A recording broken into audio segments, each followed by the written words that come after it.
नमस्कार जी। मैं आज एक बहुत बड़ा ऐलान करने जा रहा हूं। जैसा कि सबको पता है कि आम आदमी पार्टी सच्चे दिल से ईमानदार पार्टी है। आम आदमी पार्टी एक एंटी करप्शन आंदोलन से निकली हुई पार्टी है और आम आदमी पार्टी की दिल्ली और पंजाब की सरकारें तहे दिल से ईमानदार सरकारें हैं। हम एक पैसे की भी हेरा फेरी बर्दाश्त नहीं करेंगे। जब मैं पंजाब में चुनाव प्रचार करता था, गांव-गांव जाता था, कस्बों में जाता था, तो लोगों के चेहरे पर मैं एक उम्मीद देखता था। लोगों की आंखों में एक उम्मीद मुझे नजर आती थी कि शायद कोई आएगा जो हमें भ्रष्टाचार की इस दलदल से बचाएगा।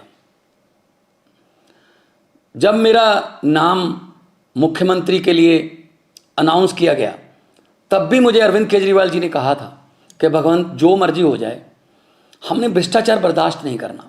मैंने उनको वचन दिया था कि एक पैसे के भी हेरा फेरी बर्दाश्त नहीं करेंगे, चाहे वो अपने हों हेरा फेरी करने वाले, चाहे बेगाने हों। इसी सिलसिले में मेरे ध्यान में एक केस आया कि मेरी सरकार का, पंजाब सरकार का कैबिनेट मंत्री अपने डिपार्टमेंट में टेंडर और बाकी खरीद फरोख्त में से 1% कमीशन मांग रहा था। तो मैंने उसको गंभीरता से लिया। ये मामला सिर्फ मेरे पास ही है, मीडिया के पास इसकी कोई जानकारी नहीं है, विरोधियों के पास इसकी कोई जानकारी नहीं है। मैं चाहता तो इसको दबा सकता था। अगर मैं ऐसा करता तो मैं लाखों करोड़ों पंजाबियों का दिल तोड़ता जिन्होंने मुझ पर यकीन किया। तो मैं अपनी पार्टी की जो विचारधारा है उसके भी खिलाफ होता और मैं एक्शन लेने जा रहा हूं। उस मंत्री का नाम है डॉक्टर विजय सिंगला, जो कि सेहत मंत्री पंजाब में कैबिनेट में थे। जब मैंने उनको ये सबूत दिखाए तो उन्होंने अपना गुनाह कबूल भी किया। तो हम चाहे अपने हों चाहे बेगाने हों, जीरो टॉलरेंस है हमारी रिश्वतखोरी के खिलाफ। मैं सबको कहना चाहता हूं कि अब सिस्टम बदल गया है।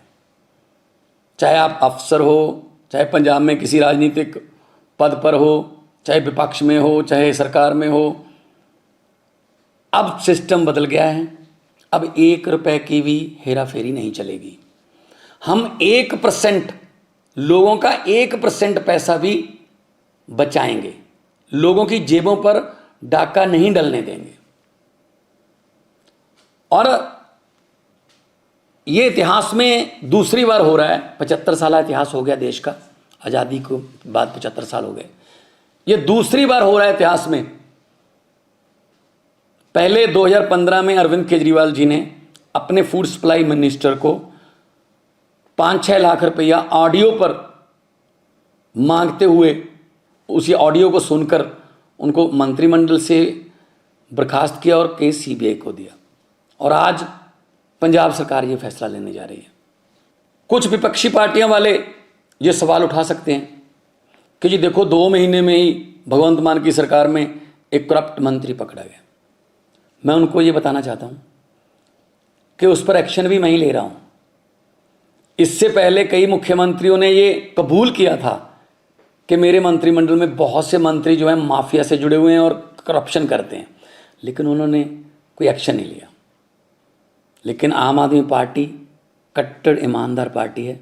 हम अपने मंत्री पर सख्त एक्शन ले रहे हैं और पुलिस का मामला भी, पुलिस को उसके खिलाफ कार्रवाई करने के निर्देश भी दे रहे हैं। बहुत से लोग ऐसे हैं जिनके दिमाग में ये धारणा है कि ये करप्शन का ताना बाना बहुत बड़ा है, ये टूट नहीं पाएगा, ये करप्शन ऐसी चलती रहेगी। बिल्कुल भी ऐसा नहीं है। अगर नीयत सच्ची हो सब कुछ हो सकता है। अरविंद केजरीवाल जैसे भारत मां के सपूत हों, जिन्होंने पार्टी ही एंटी करप्शन मूवमेंट से निकलकर बनाई, और उनके साथ मेरे जैसे हजारों वतनप्रस्त सिपाही हों, तो ये देश बदल सकता है। भगत सिंह जी को ये कभी भी चिंता नहीं थी आज़ादी कैसे आएगी। उनको चिंता ये थी कि आज़ादी के बाद देश कौन से हाथों में जाएगा, कहीं फिर तो नहीं लूट मचेगी। लेकिन हम भगत सिंह के सपनों की आज़ादी को घर घर तक पहुंचाने के लिए वचनबद्ध हैं। इसी सिलसिले में हमने ये एक्शन लिया है। मैं फिर दोबारा कहना चाहता हूं भ्रष्टाचारियों को, जो देश को लूट रहे हैं, जो गरीबों का हक मार रहे हैं कि जितने मर्जी इकट्ठे कर लो पैसे, हीरे, मोती, मगर ख्याल इतना रहे कफन पे जेब नहीं होती, सब कुछ यहीं रह जाएगा। तो करप्शन फ्री कंट्री बनाना अरविंद केजरीवाल जी का सपना है और देश को आगे बढ़ाना उनके सभी हजारों लाखों की गिनती में सिपाहियों का सपना है। इनकलाब जिंदाबाद।